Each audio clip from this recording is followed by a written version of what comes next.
A gente não tem essa transgenia tão desenvolvida, vamos dizer assim, esses híbridos na África. Quais são as principais ferramentas do MIP que nós temos sendo aplicadas nesses países africanos? O milho amarelo, né? A nossa produção é do milho amarelo para a Sim. indústria. E de grandes partes dos países que eu passei, a produção era só de milho branco.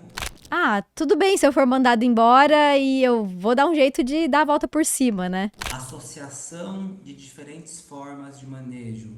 Então, nunca uma coisa vai vencer sozinha. Perfeito. Nunca uma interpretação de uma pesquisa ela vai conseguir ser ampliada a nível mundial. Inseticidas químicos de fato, mas outros produtos que acabam tendo essa função, né? Aqui Uhum. está a solução dos seus problemas. E cada vez mais isso está distante. Então, assim, a indústria já entendeu, os produtores já estão entendendo, a ponto de que eles nos falam assim: eu não vou fazer esse manejo sozinho, eu preciso Aham. associar. Você encara o medo ou os momentos de dúvida, né, de uma forma diferente, tendo passado por tudo isso, né? Eu sou Gabriela Vieira e este é o MIP em Dia, o seu podcast sobre manejo integrado de pragas.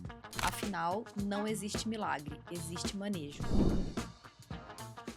Olá, pessoal, sejam muito bem-vindos a mais um episódio do MIP em Dia. Antes de começar o nosso conteúdo, que como sempre é sensacional, eu vou pedir para você que ainda não está inscrito no canal, que se inscreva, curta, compartilhe, deixe as suas observações aqui sobre os episódios.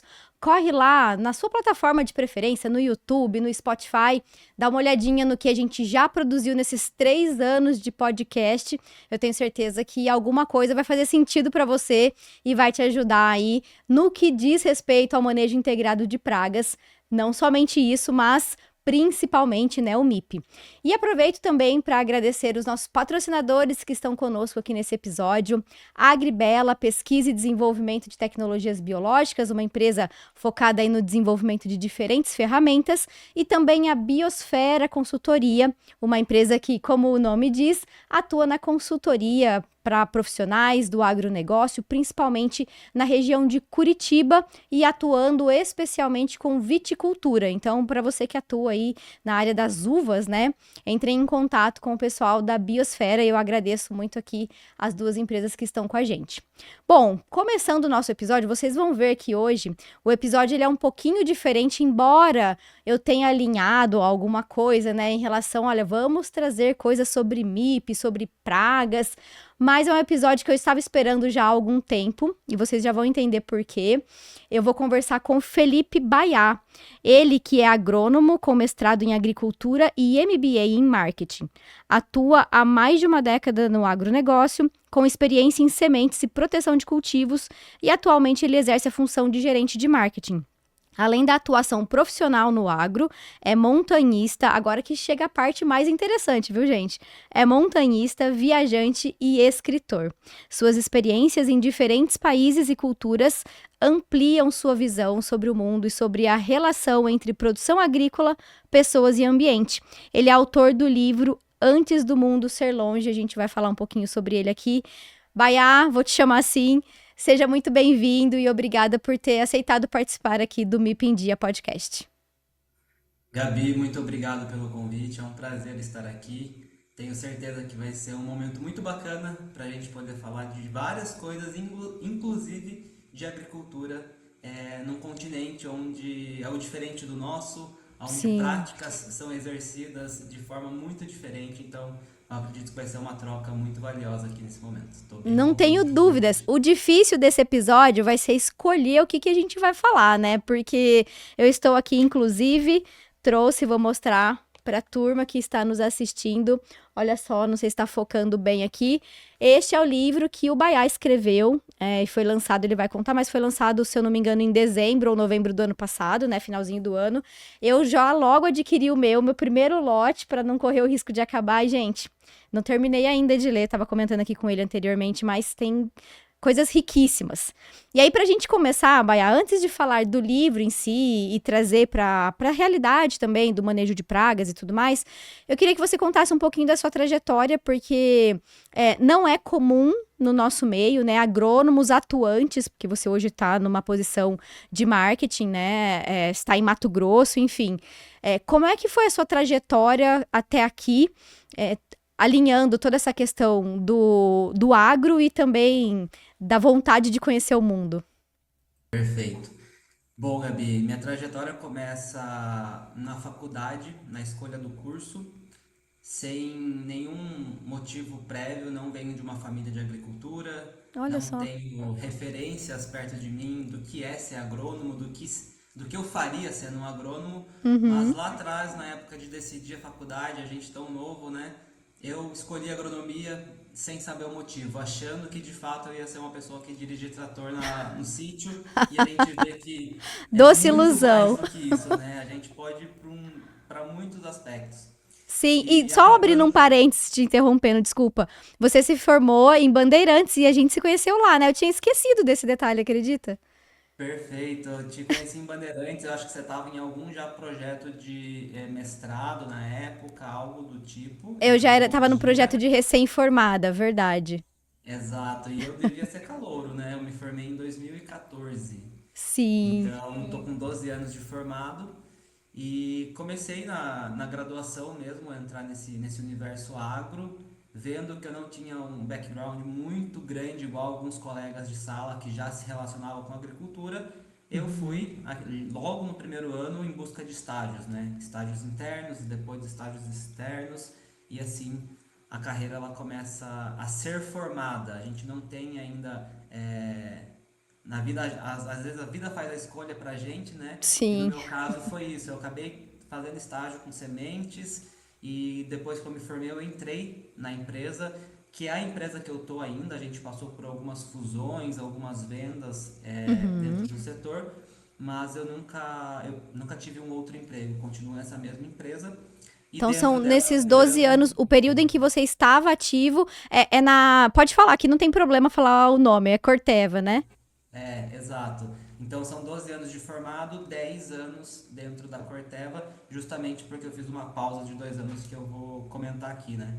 Legal. Então eu comecei na parte técnica de agronomia, dentro de um setor que a gente chama aqui de agronomia, que é muito semelhante ao desenvolvimento de mercado, Uhum. específico para sementes. Então, por conta das plataformas de biotecnologia, eu sempre estive muito ligado até nessa questão de controle de pragas.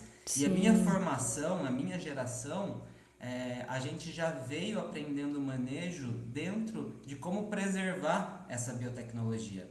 Então eu perfeito. peguei a fase da implementação dessas biotecnologias, os estaqueamentos que vieram acontecendo logo após, e Uhum. agora no meu regresso eu vivo a fase da nova quebra, entre aspas, né, dessa tecnologia Sim, que aos poucos está sendo consolidada. Então, parte desse manejo que de repente a gente vai acabar falando aqui, sim, eu acho que é muito difícil a gente voltar a fazer o que a gente via antes, mas para mim o que eu vi no continente africano foi surpreendente, porque são manejos que no Brasil eram feitos talvez há 50, 60 anos atrás, né? E e que eles estão hoje, na fazendo isso agricultura de hoje, hoje, né? já não se faz.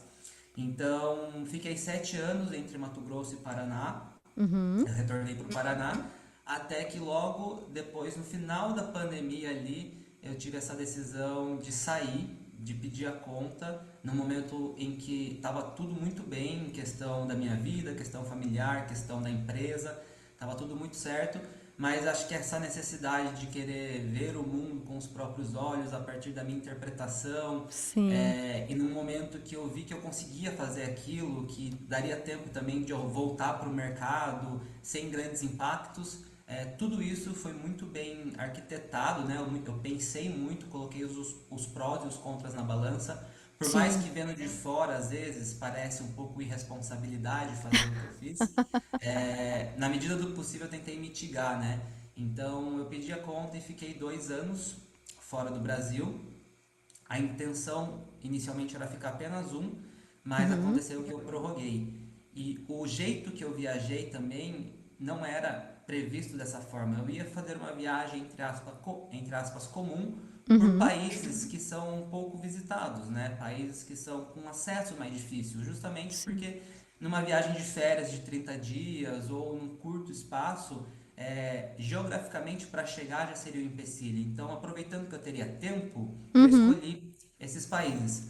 Mas acontece que do dia que eu cheguei no primeiro país até o dia que eu saí, a viagem assim deu tudo tão certo que eu viajei de uma forma independente, viajei só de carona, viajei dormindo na casa dos locais, então a primeira vez que eu precisei pagar para dormir tinha passado mais de 380 dias, sempre em Nossa. contato muito com os familiares, vivendo em Aham. aldeias, em comunidades, e toda essa aproximação estava sempre muito ligada à agricultura, porque Sim. era onde eu conseguia ser acolhido e ser recebido. Então, lugares eu conseguia ficar 3 meses, ó, quando o visto permitia, lugares eu ficava um mês. Então, E de avaliar de alguma perto esse forma sempre sistema. contribuindo com o local, né? Em algumas passagens aqui, na África principalmente, né? Tiveram vários momentos que você relata essa contribuição, o fato de você poder trazer o conhecimento brasileiro, as ferramentas de alguma forma, embora as tecnologias em momentos diferentes, né? Mas levar tudo que você construiu aqui antes de ir, né? Perfeito. E do meu ponto de vista foi muito mais um olhar, escutar e aprender do que falar que a gente sabia algo, Sim. porque é tudo muito diferente, né? E aí depois desses 2 anos eu voltei por uma decisão também de que quero voltar, voltar para minha vida normal, se é que Aham. existe isso, né? Uma vida normal e se é comparável. E acabei regressando para Corteva, aí voltei para Mato Grosso, e aí fui mudando de Uhum. função e cá estou, né? Que legal. Então, essa é a trajetória aí dos últimos 12 anos pós-formado, ou 16, 17, né? Se for contar desde a decisão de entrar na agronomia, Na no agro, agronomia. como eu tô. Excelente, muito bem resumido, né? Porque é difícil a gente conseguir contar um período tão rico de experiências em pouco tempo. Mas só um ponto, né? Você comentou na sua fala que, para quem olha de fora, parece às vezes um pouco irresponsável, né? Não posso falar por outras pessoas, mas eu te asseguro que, para mim, tá sendo uma inspiração o livro. No sentido de que eu tenho planejamentos também de, o tal do ano sabático, né? Chega um momento que a gente começa a pensar sobre isso. E aí eu tenho planejado aí, quem sabe daqui uns 2 anos, fazer algo nesse sentido. E o medo é aquilo que predomina quando a gente pensa em abandonar tudo que foi construído, né? Daqui 2 anos, por exemplo, eu terei quase 40 e já com mais de 15 de atuação, então você fica, meu Deus, e tal. Só que aí, até eu vou puxar um ponto que não estava previsto, né, para este momento do podcast, mas eu gostaria que você comentasse, que foi algo que me marcou muito. Eu tenho grifado várias partes do livro, vários trechos que você traz reflexões, e você comentou num certo momento sobre um senhor, que eu não me lembro o nome agora, um africano, e a frase eu escrevi para mim, para eu olhar sempre para ela, que é assim: depois do medo tem muita vida. Então, Aham. nossa, eu achei assim maravilhoso. Então, eu gostaria que você comentasse como é que foi, assim, enfrentar todo esse medo, não só de tomar a decisão de ir, mas o medo que certamente te atingiu em muitos momentos enquanto você estava lá.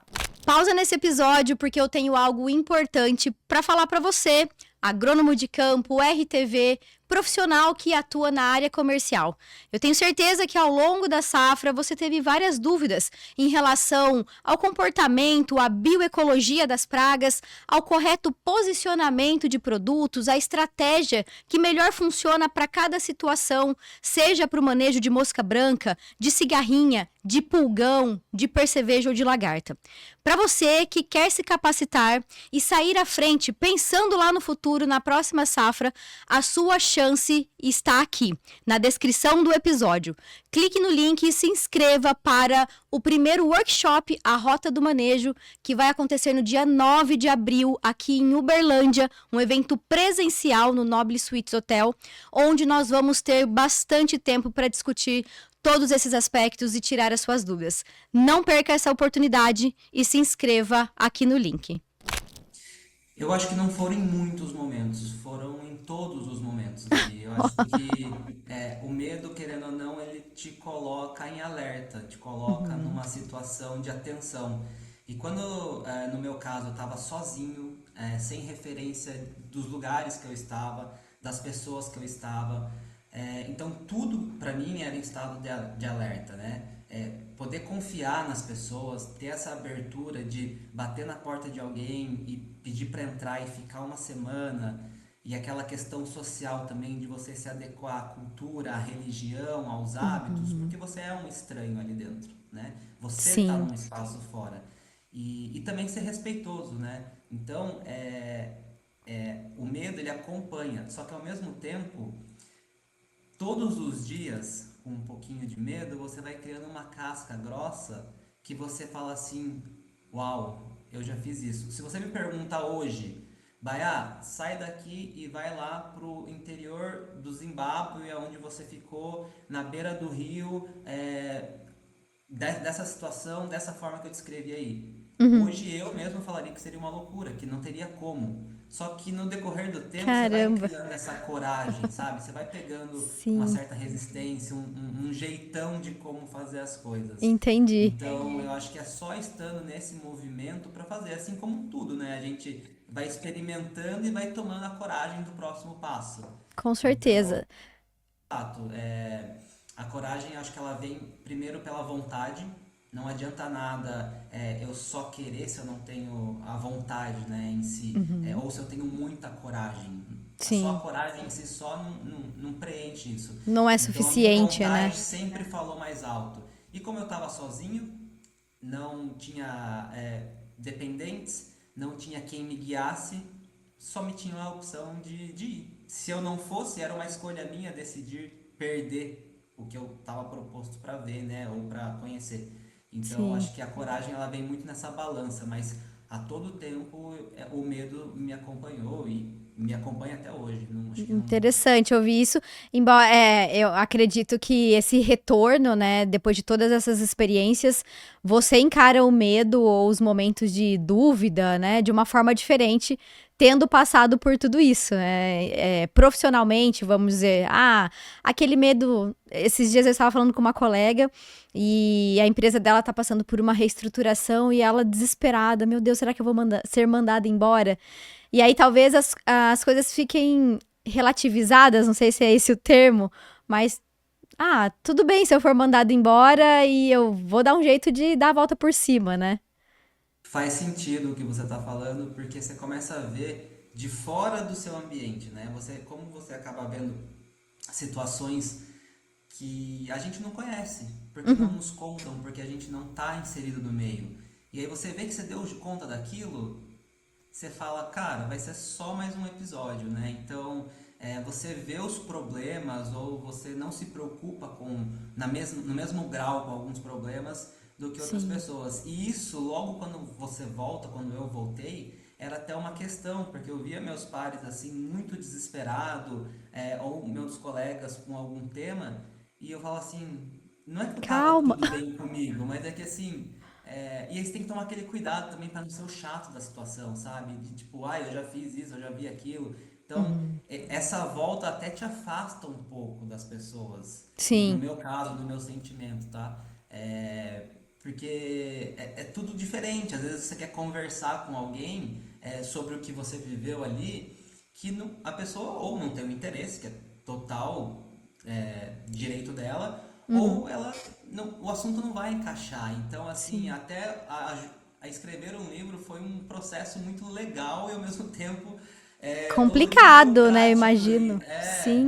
nesse tempo, né? De dialogar comigo mesmo Uhum. e voltar ali, porque um ponto do livro é que ele foi escrito durante a viagem, né? Então a primeira página que você está lendo, ela foi escrita há 4 anos atrás. Sim. E aí quando eu pego para ler aquela página e decido publicá-la, eu também tenho uma decisão de que eu vou ser fiel ao que eu era no momento ou ao que eu penso agora. Nossa, Porque nunca tinha eu não parado sou a pra pensar pessoa que nisso, escreveu o livro verdade. mais. E como é que é essa relação com o Baiá de 4 anos e o Baiá de hoje? Você percebe que você mudou muito realmente em relação ao Baiá que estava escrevendo cada capítulo?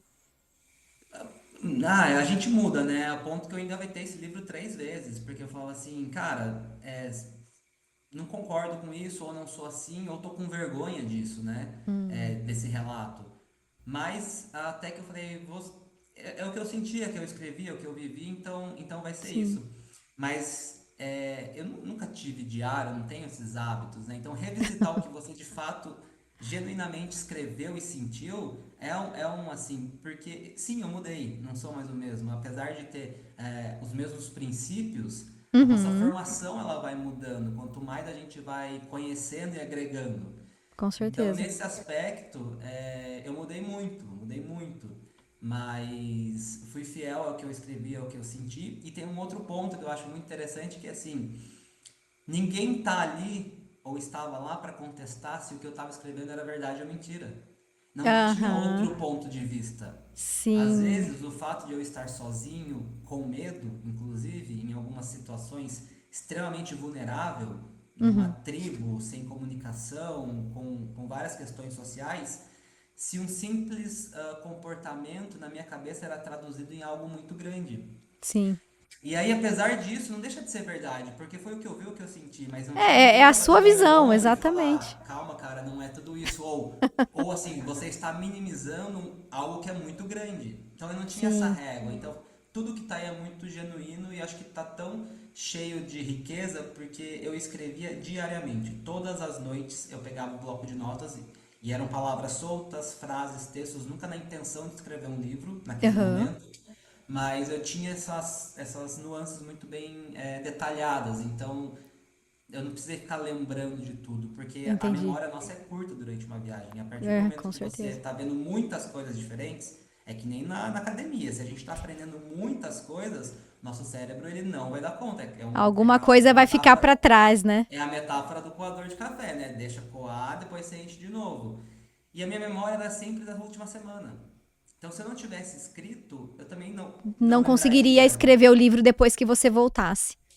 E nem talvez reviveria os sentimentos através de uma foto ou outra, porque eu não sou de tirar foto assim e Aham, fiquei vários meses sem fazer foto mesmo. Então entendi. a escrita foi É, eu muito até importante nisso. comentei com você em relação a essa questão das fotos, né? Antes da gente começar aqui ao episódio, que te acompanhando no Instagram, embora não tenha sido, né? Você não fez ali um diário no Instagram e deixou tudo relatado, mas eu me lembro que eventualmente você postava alguma coisa. Então tem pontos do livro que eu consigo enxergar o momento.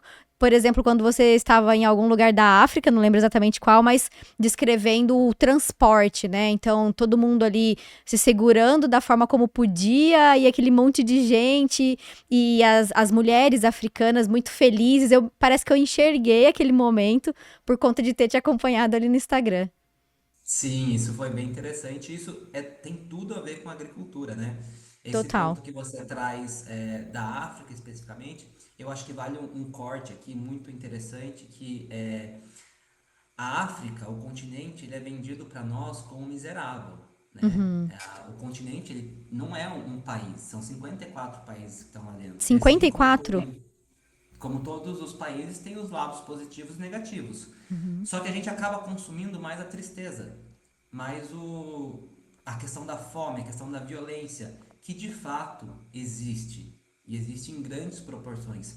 Mas também tem a África com outros olhos que a gente não consome. E estando lá, eu consegui ver áreas com investimento, pivôs muito bem estruturados, Uhum. solos com condições muito similares ao nosso, mas o recorte que eu faço da escrita são os lugares que eu vivi, de fato, Aham. assim, imerso. E aí sim foram nessas comunidades, nessas tribos, aonde a agricultura era básica ou familiar.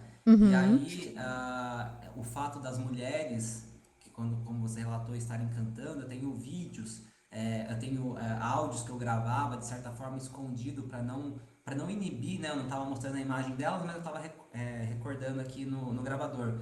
Aham. Porque o canto, em alguns países, é uma forma de agradecimento e bênçãos. Então, assim, a agricultura está muito ligada a esse berço da vida para eles. Sim. Então, tudo é muito mágico quando se fala em agricultura, em produzir alimentos. E E aí isso eu é, fui abraçado por isso e acabei mergulhando, sabe? e é até legal, assim, eu falo que às vezes a gente deixa passar detalhes que são muito incríveis mesmo, né? Eu vou puxar um exemplo que eu sempre dou, que eu de fato fico impressionada, e aí a gente pode fazer um link com o que você viveu da agricultura ali na África, que é a questão do milho, né? Você pega como é que uma semente, depois de alguns meses, se transforma em outras novas 600, 700, talvez 800 sementes ali numa espiga. Então, é realmente mágico, divino, e a gente banaliza no sentido de que fica comum, né, no nosso dia a dia, principalmente a gente que está na agricultura, e em algum momento a gente deixa de se apegar a esses detalhes, e aí cada um pode interpretar da forma como achar mais interessante, mas entender essa cultura, né, e essa ligação que eles têm com o divino, com a questão da religião, bênçãos e agradecimento é muito interessante, né? Deve ser emocionante em alguns momentos. Todavia é emocionante essa questão da relação em produzir e não só no grão em si, né, na produção do grão, mas tudo que permite a produção do grão. Então, por exemplo, assim, a criatividade. Hoje, aqui no Brasil, a gente faz adubação mineral, a gente faz correção de solo. E aí eu tô falando de um lugar onde 40 homens trabalhando 15 horas por dia equivalem à força de um trator trabalhando a 15 minutos. Então, assim, Nossa. sabe, é muita coisa. Então, a gente tentar pegar esterco de vaca para misturar com casca de arroz, com subproduto do amendoim, para tentar fazer alguma forma de fertilizante para produzir o milho, que pelo menos foi uma das culturas, né, milho e feijão, que eu mais consegui me relacionar lá. E um Uhum. dos pontos, assim, culturais, por exemplo, a gente consome milho amarelo, né? A nossa produção é do milho amarelo para a indústria. Sim. E de grandes partes dos países que eu passei, a produção era só de milho branco. E eu estava tentando entender o motivo do milho branco e não do milho amarelo, já que geneticamente os milhos amarelos são mais desenvolvidos, são mais adaptados, têm mais opções de híbridos. E nessa Sim. ansiedade minha de querer aumentar a produção deles, levar como alternativa. E E qual que é aí o motivo do milho branco? e daí aí é aquela assim, bom, você tem que entender até onde você vai, né? Culturalmente, alguns países não consomem o milho amarelo porque é relacionado à doação. Nas épocas mais, assim, nos anos mais severos e graves, quando grandes quantidades de alimento eram doados da Europa, de outros continentes, a carga de milho que chegava era milho amarelo. E isso remete para eles essa sensação de Ah, doação, de mais pobreza ainda.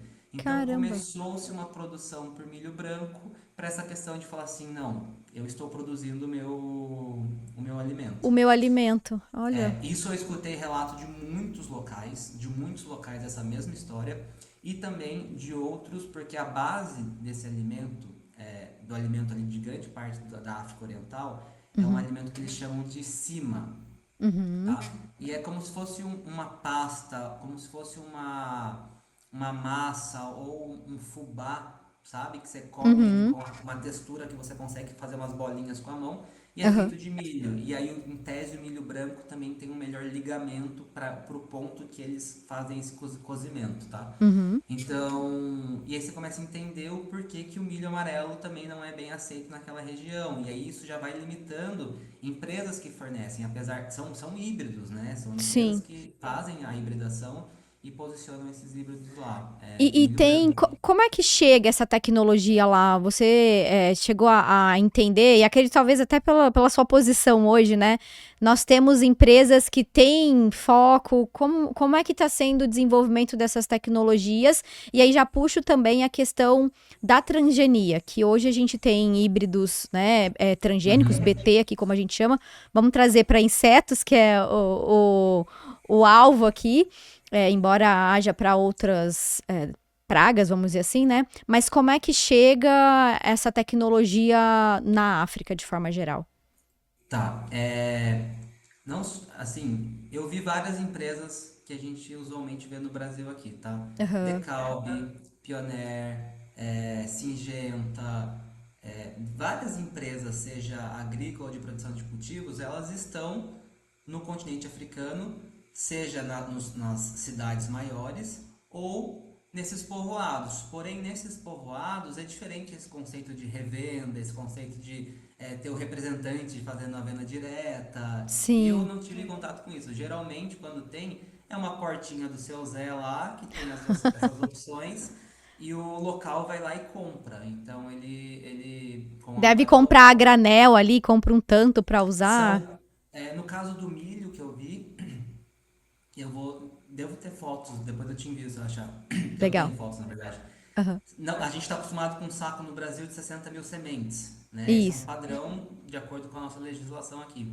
Lá são sacos de 5 quilos de milho, tá? Tô falando de milho, sacos de Uhum. 5 quilos com transparentes, né? Na cor transparentes.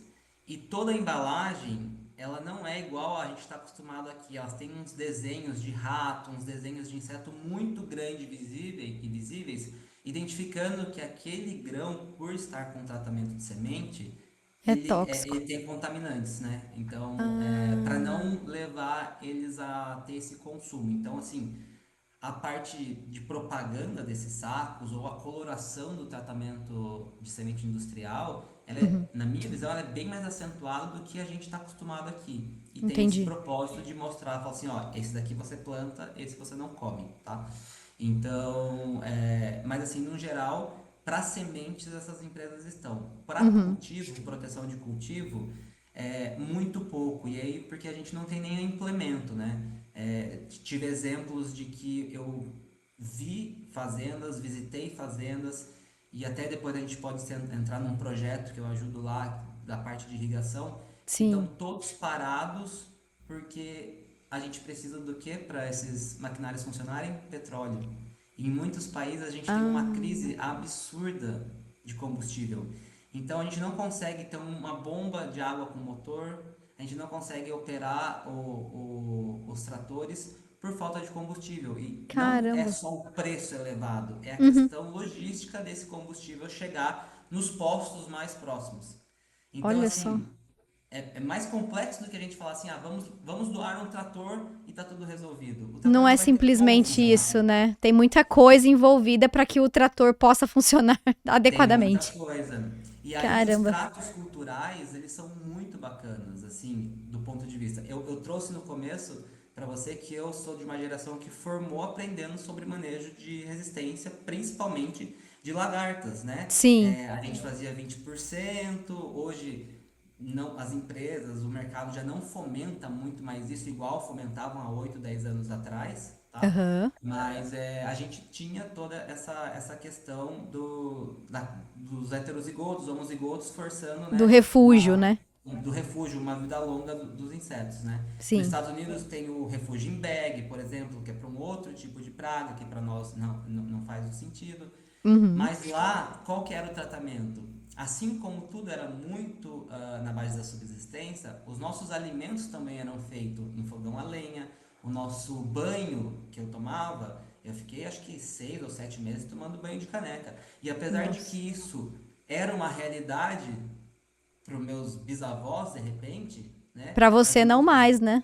para mim não mais, nem para os meus pais. Eu sei que Uhum. eu tenho amigos que para os pais eram, mas para os meus pais não eram, sabe? Sim. Então, o fato de tudo isso que a gente precisava do fogo gerava o quê? Cinzas, porque a gente queimava carvão. E E aí, aí, cinzas é sensacional para o controle de pragas. dias com um saquinho derrubando cinza nos cartuchos de milho como forma de fazer controle de Spodoptera, por Olha exemplo, que só. tem muito.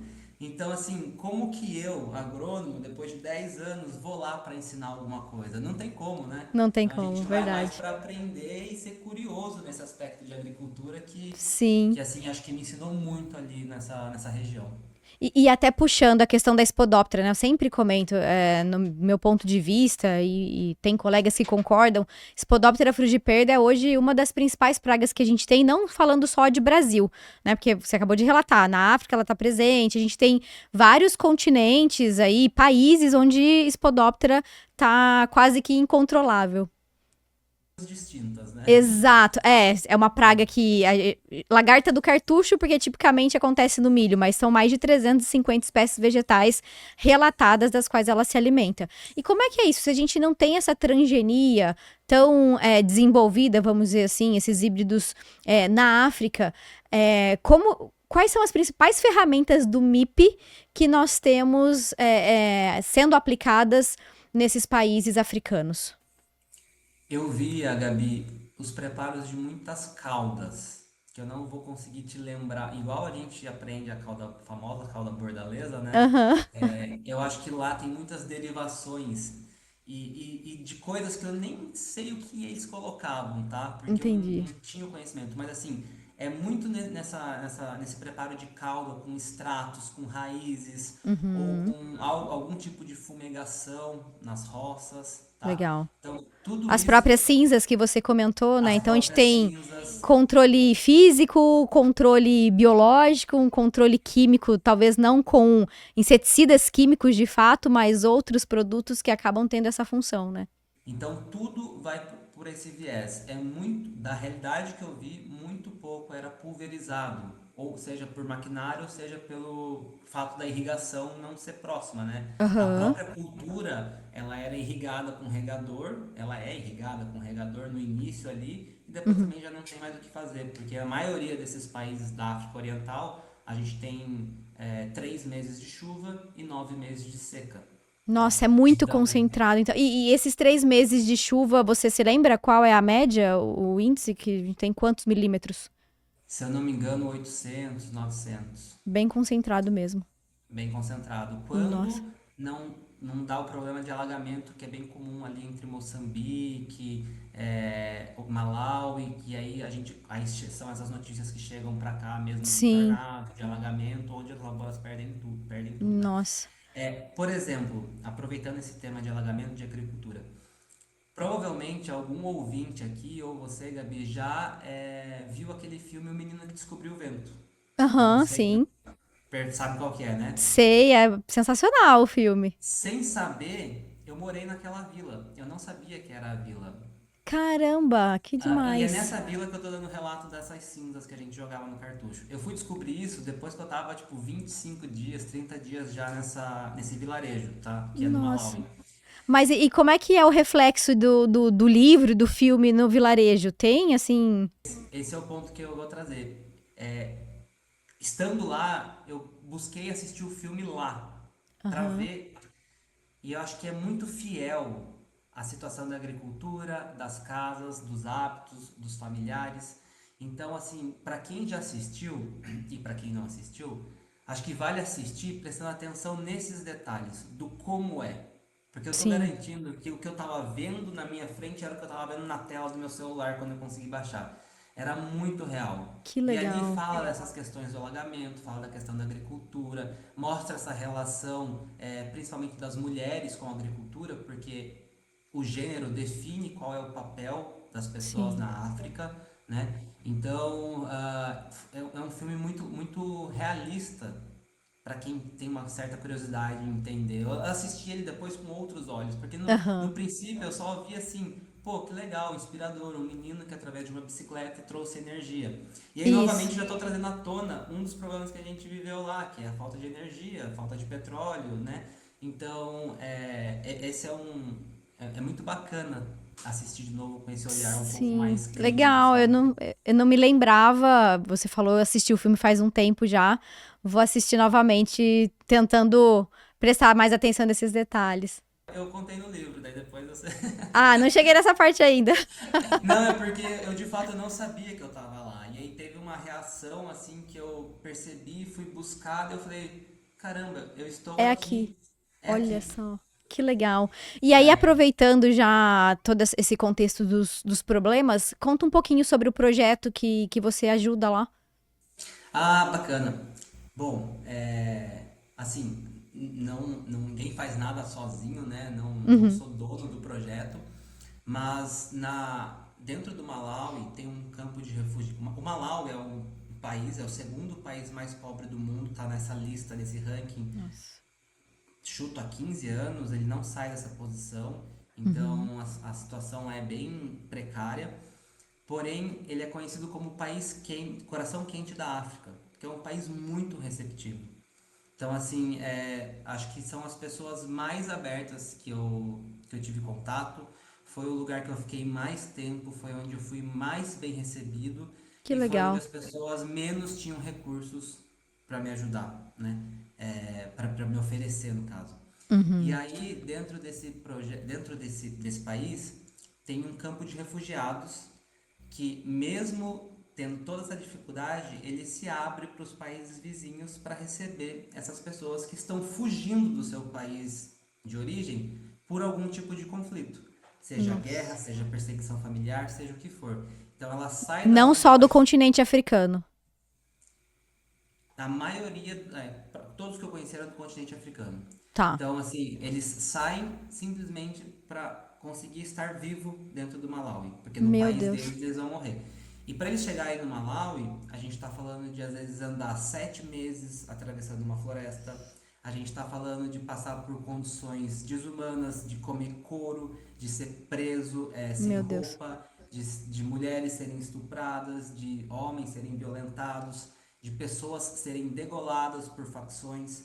Meu Então, Deus. assim, é tudo muito vulnerável até a pessoa chegar nesse campo de refugiados. Sim. Mas quando ela chega no campo de refugiados, ela começa a encarar uma outra realidade. Um campo de refugiados que era previamente desenhado para 9 mil pessoas, hoje abriga 54 mil pessoas. 54 mil pessoas. É uma Isso. cidade. É uma cidade. E é lá que eu tava morando. Então, assim, eu fui muito bem recebido por eles. Ah. Então, um campo de refugiado é um território sem nação, porque recebe pessoas de diferentes continentes, Uhum. desculpa, diferentes países. E pela regra do Malawi, eu não sei dizer se todos os campos de refugiados dos outros países são assim, mas lá no Malawi eu te recebo, mas você não pode trabalhar no meu país. Você não tem a liberdade para sair desse campo de refugiados. Então é como se Ah. fosse uma prisão social, uma prisão sem grade. Você não Entendi. tem acesso à cidade, você não consegue sair dali e você fica naquele espaço com outras 54 mil pessoas Nossa. vivendo o ócio. Porque se não tem trabalho, não tem o que fazer, vira ócio. Mas Então não o tem nem ócio é um dentro do próprio problema. campo, não tem o desenvolvimento de alguma atividade?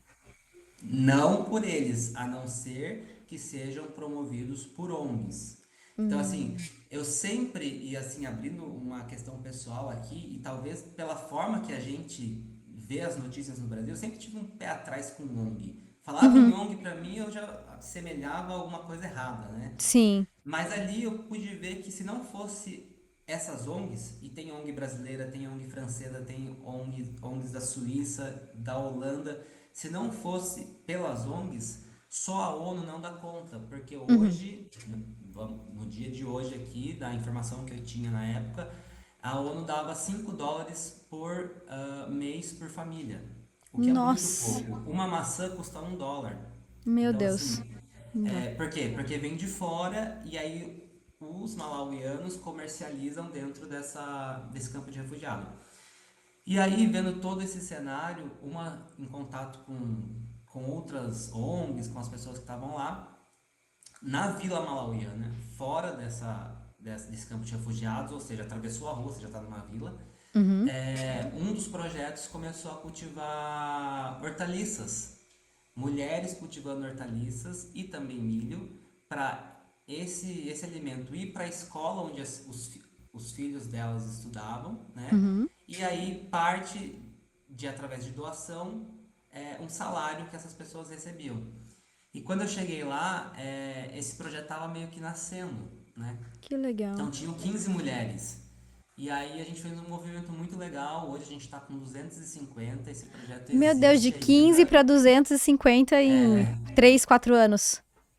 E assim, a gente só não consegue aumentar porque daí a gente não consegue fornecer o salário para Uhum. elas, porque o salário é através de doação, né? Entendi. Então, tudo que é plantado, por exemplo, é subsidiado grande parte pelos meus amigos, que eu levanto a mão e peço e a gente consegue Sim. comprar. As Vamos então, ferramentas. vamos levantar a mão aqui, ó. Não são milhares de ouvintes, mas talvez as dezenas de ouvintes do Me Dia. Como é que a gente pode fazer para apoiar esse projeto? Pode me procurar depois pelo contato que você pode compartilhar aqui, e aí a Tá. gente pode mandar o envio direto para o Malawi, onde a gente tem uma pessoa lá que faz, é o Magno, né? Ele faz a Uhum. compra para nós e tudo mais. Um ponto que eu sempre deixo muito bem claro para as pessoas que me ajudam, e geralmente são os meus amigos, as pessoas que trabalham comigo, é que assim, a gente não consegue tirar nota dessas coisas, porque a gente está falando de Aham. um lugar onde isso não existe, né? É ir na Imagino. mercearia do tio e comprar semente, é ir numa feira ao ar livre e comprar a enxada e o regador que o refugiado fez, que também é uma forma, ele pegou um latão e fez, e é uma forma do Uhum. dinheiro circular ali, tá? Então, todos esses pontos a gente sempre tem o controle, mas não são notas válidas fiscais, né? Oficiais, Mas fiscais, aham. oficiais, é. Então, esse é um ponto que eu sempre deixo muito bem claro, porque pode barrar, às vezes, de empresas quererem ajudar e a gente não Sim. consegue. Mas para doações maiores, aí tem um projeto que suporta uma ONG, que, por exemplo, a Fraternidade Sem Fronteiras, que fez Uhum. muito pelo projeto, que aí você consegue alocar recurso nela e ela consegue tangibilizar e operar tudo isso quando não é dessa Perfeito. forma manual. Muito Mas bom. hoje Então, essas vou deixar o modalidades link estão lá. aqui, o seu contato, enfim, Perfeito. aqui na descrição, pessoal, do episódio, tem o contato do Baiá para que quem tiver interesse e puder, né, dar essa contribuição, que o faça. Perfeito, e elas estão lá. É muito bacana ver o trabalho que elas desenvolvem, não só no termo de alimento, como na questão mental, de saúde mental. Porque esse é um dos grandes problemas que eu vi, não só no campo de refugiado, mas em vários Uhum. países pobres, desses vilarejos ligados à agricultura, Uhum. que quando não tem o trabalho, a pessoa se sente improdutiva. E aí mil coisas passam pela cabeça. E a dor Exato. no coração, que eles falam, eu estou com dor no coração, no sentido literal, nas traduções era, estou com dor no coração. É a tristeza. Uhum. Nada mais é do que a tristeza, né, traduzida Nossa, que no é. nosso sentimento. Então, assim, a agricultura nessas regiões, ela é muito mais do que produzir alimento. Muito mais. E a gente não está falando aqui em produtividade, em toneladas por hectare. A gente está Sim. falando num outro aspecto, sabe? É Numa vida outra mesmo, coisa. né? É a Dar vida. função à vida, permitir que minimamente digna, né? Para todas essas pessoas. Nossa, muito interessante. Parabéns pelo projeto.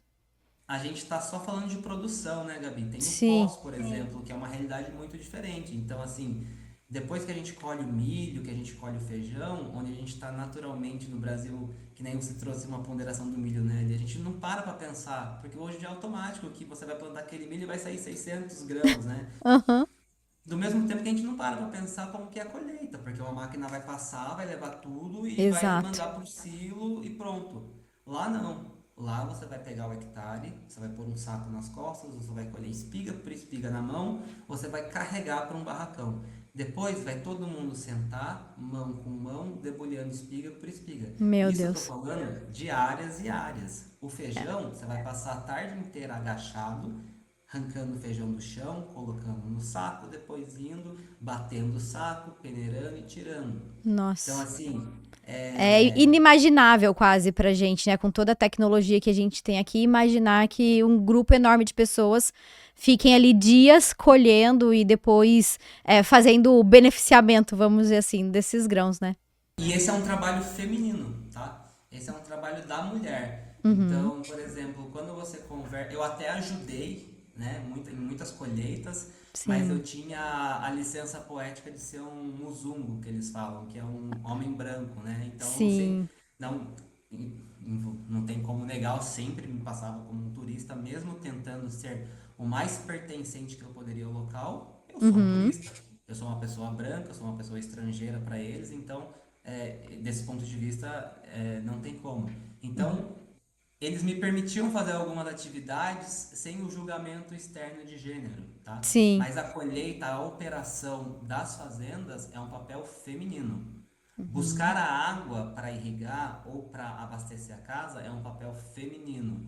O papel do homem ele está ligado a levar as mulheres para o campo, a dirigir o caminhão quando tem.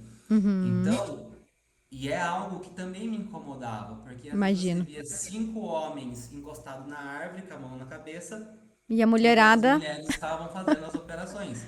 Sim. Mas é isso, e se você levanta alguma pauta com elas, as bandeiras levantadas aqui para nós não funcionam lá, São porque para diferentes, né? ela, na lei dela, quanto mais trabalho ela consegue fazer, quanto mais filhos ela consegue gerar, mais bela perante a sociedade ela vai ser. É. Então essa é a fortaleza. Se você Cultural, tira né? isso dela, você está, de certa forma, enfraquecendo ela. E aí o que a gente chama de submissão se torna muito mais vulnerável se a gente Com vê só certeza. o recorte, tá? Então, Justamente. assim, a agricultura te coloca também umas questões sociais ali de quando você começa a viver muito forte, porque incomoda a gente ver as mulheres fazendo uma força brutal, gigantesca, enquanto os homens estão esperando. Estão E eu assim, eu esperando. falava assim, gente, a gente não vai? Não, não, a gente não vai. Uhum. Eu falei assim, mas eu posso ir? Ah, você pode, você é branco.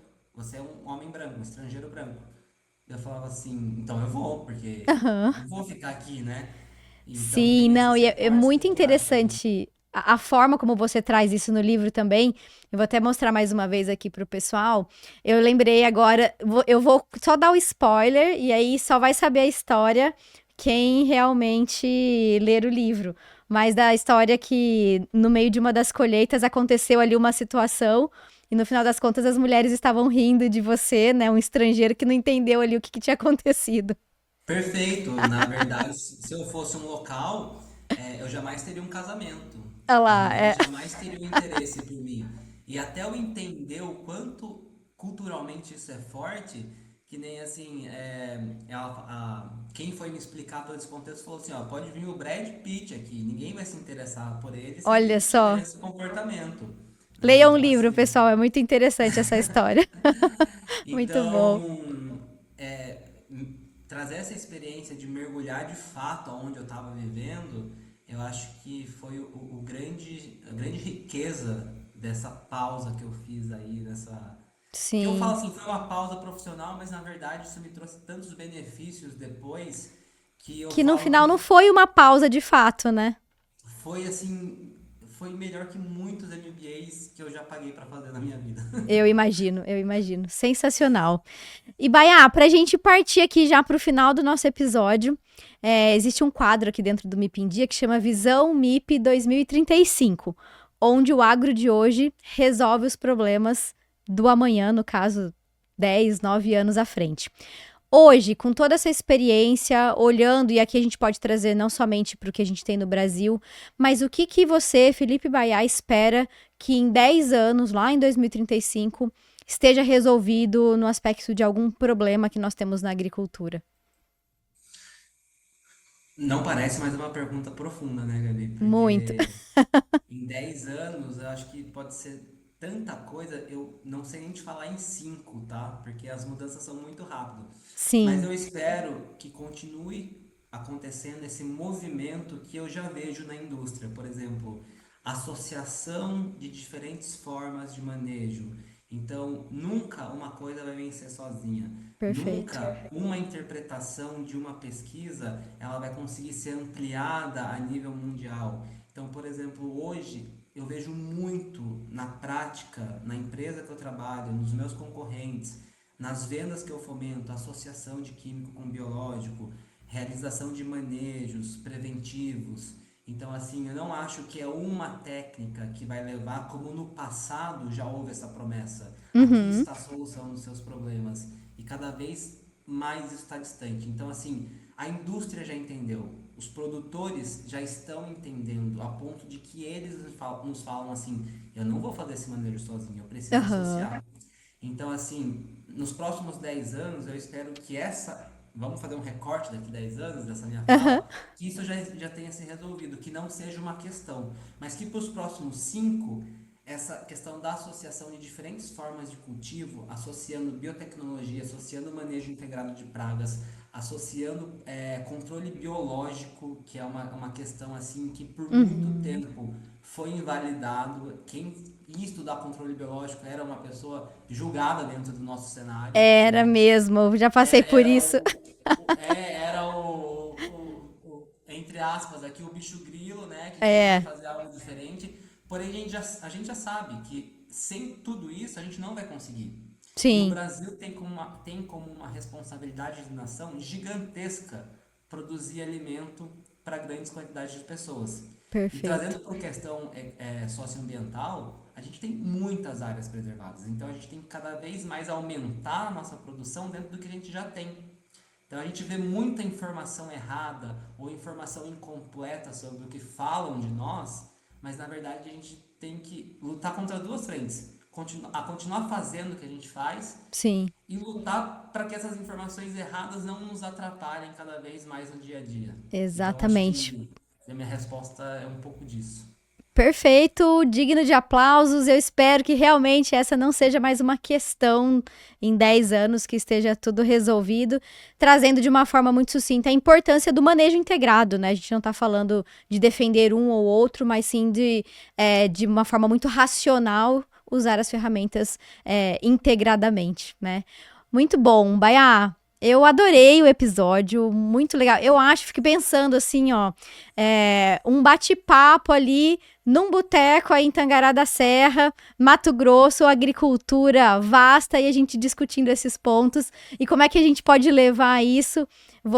As próximas rodadas aí para Tangará, vamos juntar uma turma e bater esse Pode papo aí. ser. A gente tem muita coisa para devagar sobre isso. Tem, sem sombra de dúvidas.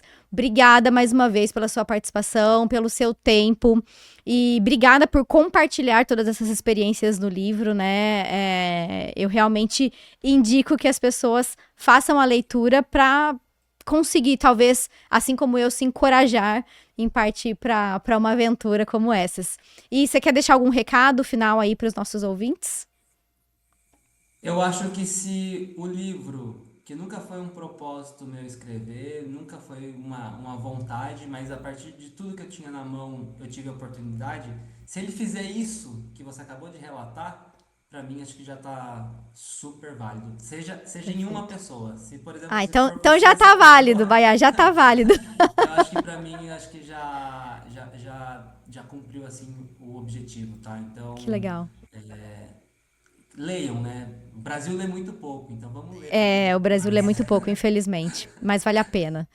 Muito obrigada mais uma vez. Para você que nos acompanhou até este momento, muito obrigada pela sua companhia. Espero que vocês tenham gostado. Fiquem à vontade para mandar as mensagens aqui, deixar nos comentários as percepções sobre este episódio, as dúvidas, os contatos do Felipe Baiá estão aqui também. Então vocês podem chamar para perguntar sobre o planejamento de viagem, sobre a Spodoptera frugiperde na África e também para ajudar o projeto que ele deixou aqui para gente.